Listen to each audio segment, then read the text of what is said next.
존경하는 국민 여러분, 국회 부의장을 비롯한 선배 동료 의원 여러분, 그리고 국무총리를 비롯한 국무위원 여러분, 정의당 윤소호입니다. 지난해 12월 16일 최상의 의료기관으로 인증받은 이대 목동병원에서 신생아 4명이 연쇄적으로 사망하는 그 충격은 국민들에게 여러 가지 모습을 보여줬습니다. 53일쯤 얼마 전 아이들의 부모를 만나가지고 이야기하는데 참으로 가슴 저리는 아픔과 또 억울함, 그 이야기를 많이 들었습니다. 미처 꽃도 피지 못한 이 소중한 아이들이 세상을 떠났고 우리 모두 이에 대한 무한 책임을 느껴야 된다, 이렇게 생각합니다.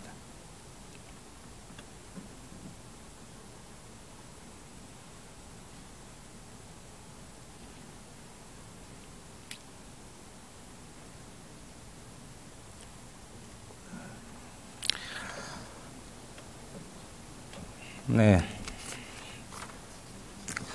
보건복지부 장관님.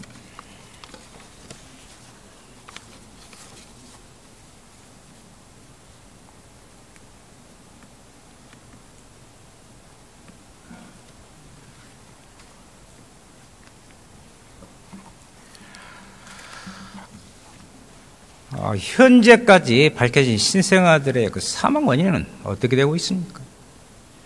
예, 국가수 보건 결과에 의하면은 지질 영양 주사제를 통한 시트로박터 프론디균에 의한 폐혈증으로 지금 사인이 추정되고 있습니다. 본 의원이 부모들에게 받은 의무 기록을 이렇게 분석한 결과 병원 측에 중대한 과실이 있어 보입니다. 첫째는 사건 발생 3일 전인 12월 13일 이미 로타 바이러스에 감염이 됐어요. 그럼 이때에 즉각 격리 조치를 했어야 되는데 중환자실 그대로 뒀단 말이에요. 아예 부모에게는 알리지도 않았어요. 보십시오. 감염 환자에 대한 명백한 법령 위반입니다. 직접 사망 원인인 시트로박터 프론디균 감염 역시 감염 관리에 소홀해서 발생한 문제다, 이렇게 본다 이 말입니다. 또 보세요. 병원 내 감염 관리 책임은 병원장에게 있기 때문에 당연히 병원장에 대한 수사도 이루어져야 된다, 이렇게 생각합니다. 저는. 어떻게 생각하십니까? 예, 지금 병원장을 비롯한 여러 의료 관계인들이 수사가 지금 진행되고 있는 걸 알고 있습니다. 그래서 수사 결과가 나오면은 이 기관은 의료기관의 어떤 지켜야 될 감염 관리에 대한 규칙을 제대로 지켰는지 그 준수사항을 저희들이 살펴볼 것이고, 그것이 준수되지 않았다는 것을 밝혀지면 관련자들에 대해서 엄중히 법적 책임을 묻도록 하겠습니다. 저는 보통 상식적인 수준인데 늘 이야기하면 수사 결과를 보고라는 답변이 주종을 이루고 있는 부분에 대해서는 문제가 있다, 말씀드리고 싶고요. 화면 한번 봐주세요. 당시 이대 목동병원 소아과 의사들의 이탈 현황이에요. 14명 중 8명이 우려 현장을 벗어나 있었고, 사고 당일에는 간호사 2명과 전공의 1명, 이 16명의 신생아를 돌파했어요. 이미 진료 공백 상황이었다, 이 말입니다. 이런 상황 알고 계셨습니까? 예, 사고가 발생한 직후에 이런 상황을 알게 되었습니다. 결국 사고 당일에 아이들이 급속히 안 좋아졌지만 신속한 치료를 할 수가 없었다, 이 말입니다. 보십시오. 며칠 전부터 진료 공백이 발생했는데도 부모에게 알리지도 않고 방치했단 말입니다. 이게 말이 되는 소리입니까, 이것이? 아니, 그렇다면 병원 측이 엄중한 책임을 물어야 한다고 보는데 어떻게 생각하십니까? 예, 향후 수사 결과에서 의료법령상의 인력 기준을 위반하는 그런 진료 공백이 있었다고 한다면 의료진과 병원 측에 법적 책임을 묻겠습니다. 네. 또 하나 있습니다. 이미 밝혀진 그 보험급여를 부당하게 청구한 건인데요. 환수 조치뿐만 아니라 병원에 대한 사기죄 적용도 형사처벌도 검토해야 한다. 어떻게 생각하세요? 예, 형사처벌 여부는 사실 경찰에서 판단할 사안이라고 저는 생각을 합니다. 저희들은 그러나 수사 결과에 나와서 저희들이 또 처리해야 될 관련 법안이 있으면 그 법에 따라서 적정하게 판단을 하겠습니다. 그때의 부당 청구만 있었을까요? 네. 그렇다고요? 아니, 부당 이득금은 환수 조치할 계획입니다. 이번 사건 실체 파악은 보건복지부 차원에서 총체적인 종합 감사를 해야 된다. 그게 제 주장하는 요지입니다. 네. 그렇게 해주시겠습니까? 그 병원 관련해서는 여러 가지 조사가 이루어질 수 있습니다. 그런데 의원님께서 뭐 그런 뜻에서 한다면 저희들 동의를 하고, 다만 종합감사는 이제 이 병원 법인이 교육부 산하기관이라서 교육부와 상의를 해서 종합감사를 저희들이 실시할 수 있는 여부를 판단하겠습니다. 예. 들어가십시오. 행정안전부 장관 나와 주십시오.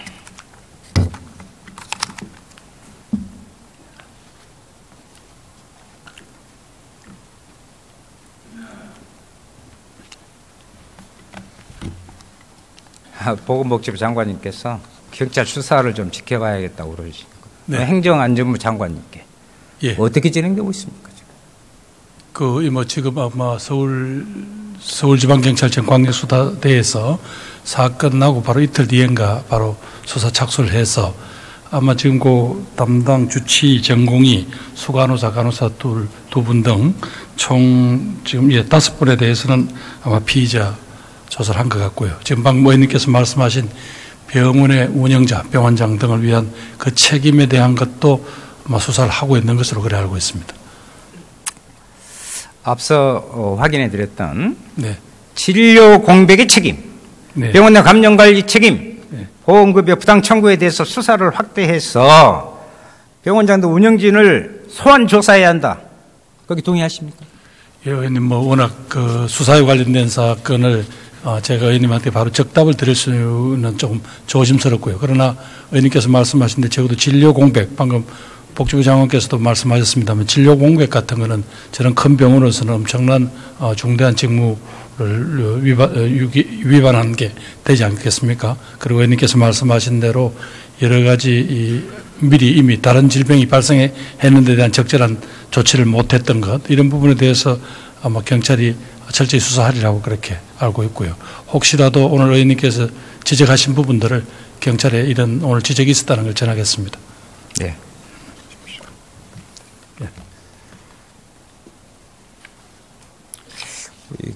고용노동부 장관님.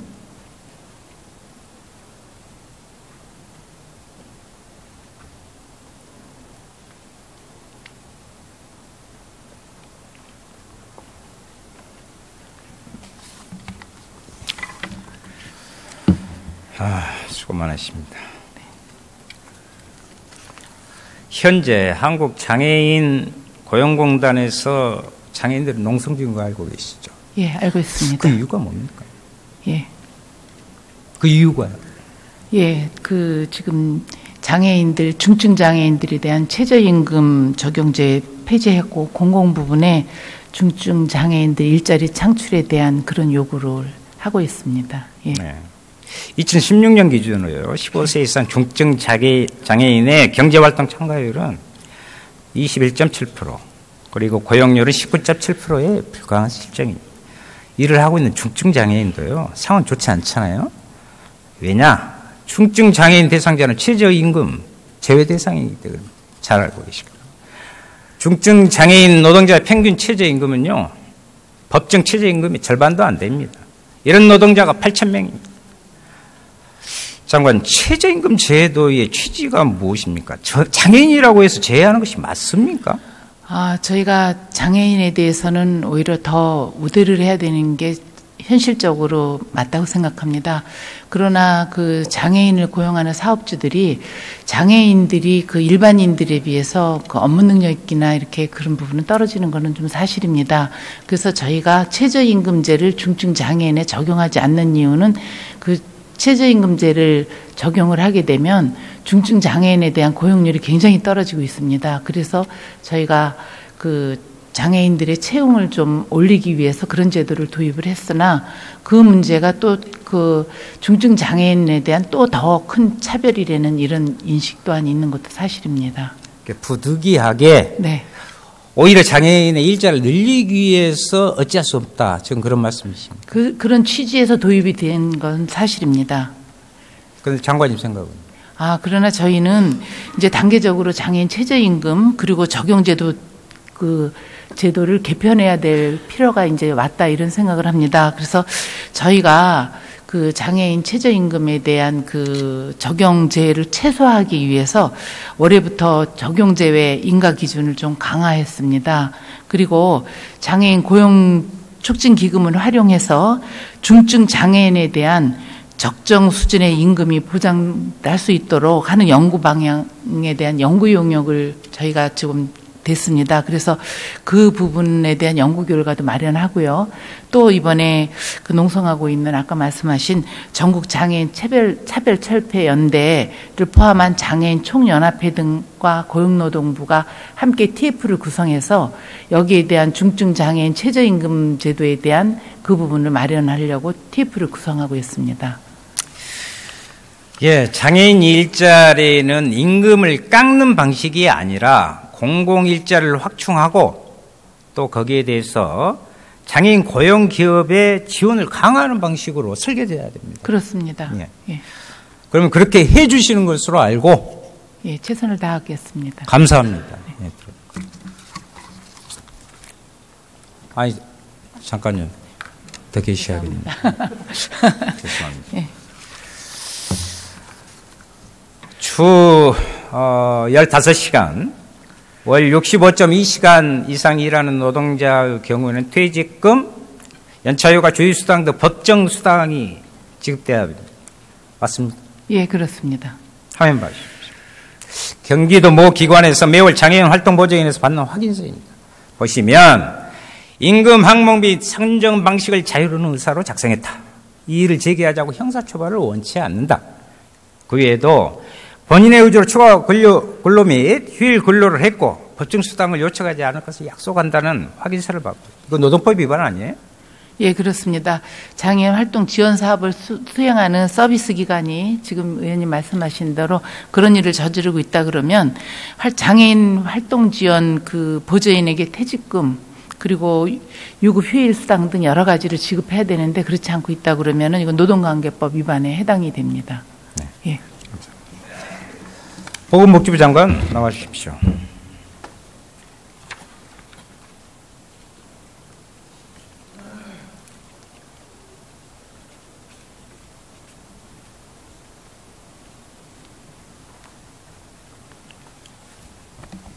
네. 현장에서 이런 부당 노동 행위가 벌어지고 있는 사실은 알고 계십니까? 네, 알고 있습니다. 화면 한번 봐주십시오.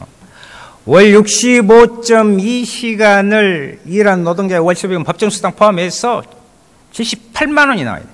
하지만 활동보조에는요, 월의 수가 1,760원을 기준으로 했을 때 월수입이 70만 원밖에 안 돼요.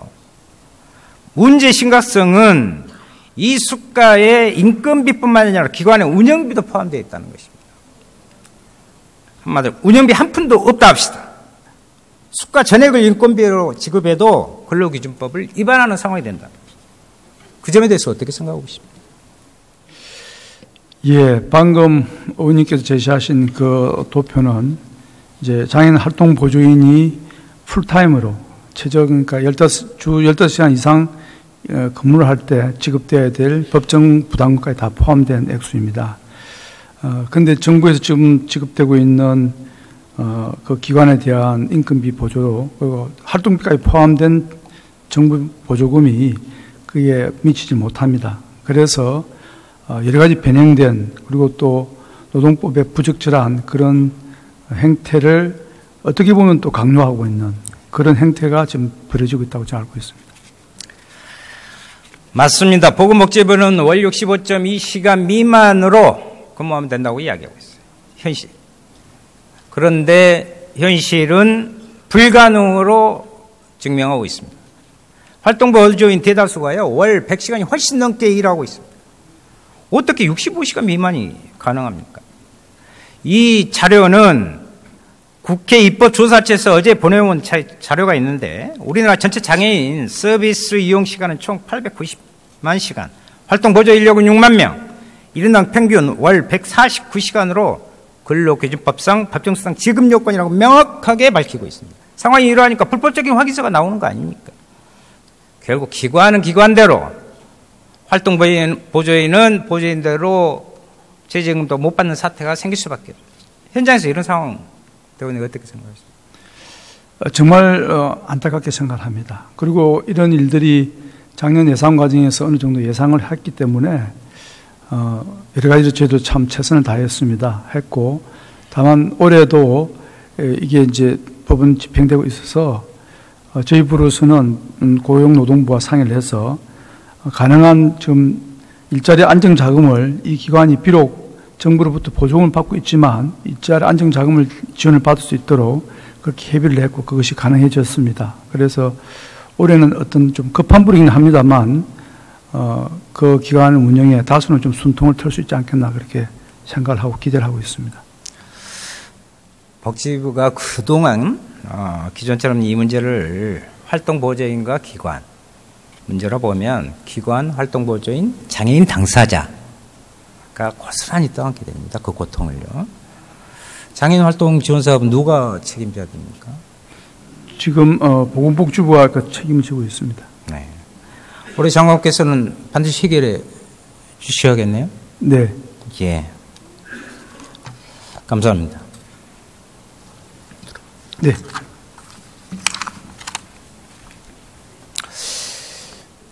총리께 질의드리도록 하겠습니다.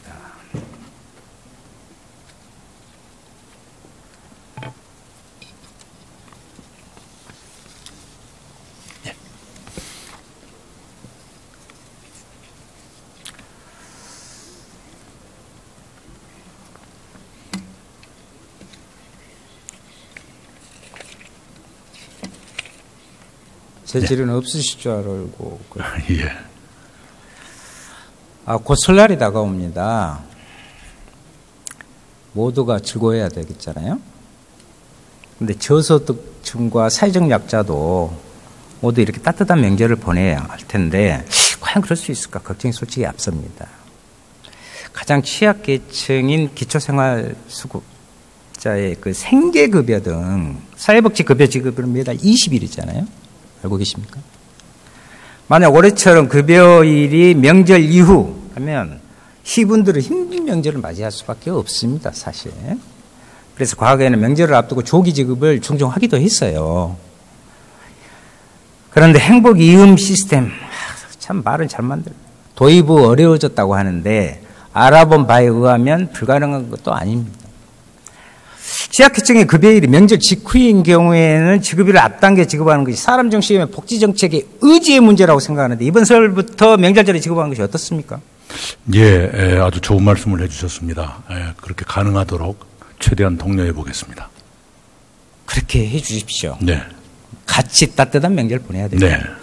좋은 말씀 해주셔서 감사합니다. 예. 또 하나 고용노동부에서도 열심히 노력하고 계신 걸로 알고 있는데 체불임금 부분도 더욱더 좀 살펴주시기 바랍니다. 네. 네, 감사합니다. 주십시오.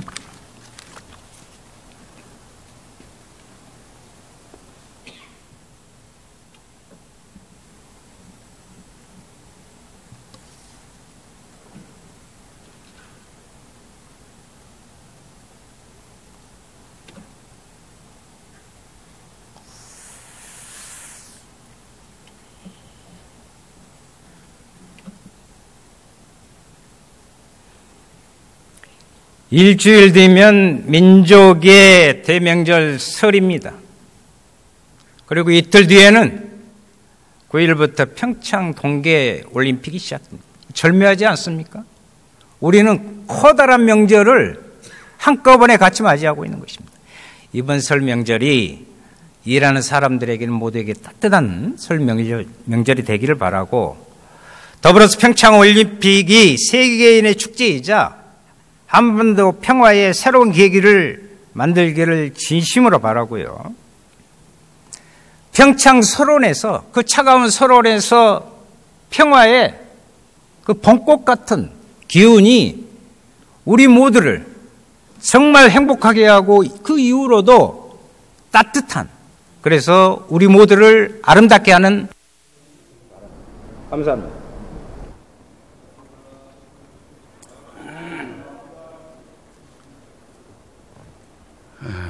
연수야 의원 수고했습니다.